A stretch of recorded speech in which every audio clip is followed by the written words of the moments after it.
Hello বন্ধুরা, শুভ সকাল সবাইকে। আশা করি সবাই ভালো আছে, আমরাও ভালো আছি। তো আজ অনেক দিন পরে একটা স্বপ্ন পূরণ একটা ইচ্ছে পূরণ হতে চলেছে।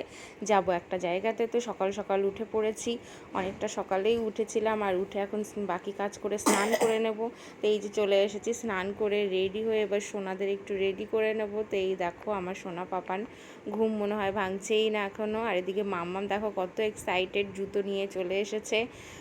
বলছে জুতো পরিয়ে দাও। এই যে পায়ে আলতা পরে তো মাম্মাম কতটাই না খুশি, সেটা তোমরা দেখেই বুঝতে পারছো।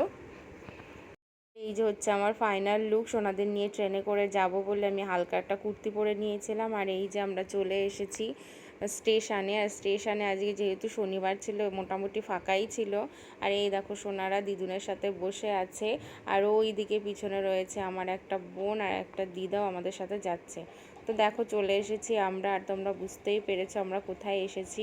এই যে আমরা এসেছি নৈহাটি বড় মায়ের কাছে। অনেক দিনের ইচ্ছে ছিল মায়ের পুজো দেব। তো আজকে চলে এসেছি ফাইনালি সোনাদের নিয়ে সকাল সকাল। আর এই যে লাইনে দাঁড়িয়ে পড়েছি আমরা। জানো তো অনেক দূর পর্যন্ত এই লাইন ছিল, কিন্তু আমরা অনেকটা তাড়াতাড়ি ভিতরে চলে এসেছিলাম। আর এই দেখো আমার সোনারা কত সুন্দর খালি পায়ে ভিতরে চলে যাচ্ছে। আর মাম্মাম তো খুব খুশি, বড় মাকে দেখবে বলে বাড়ি থেকেই বলছিল আমি বড় মাকে দেখবো, বড় মাকে দেখবো। তো এই যে সবাই দেখে নাও বড় মাকে, আমাদের সকলের মা, সবার মা, বড় মা। জয় বড় মা, জয় বড় মা, জয় বড় মা।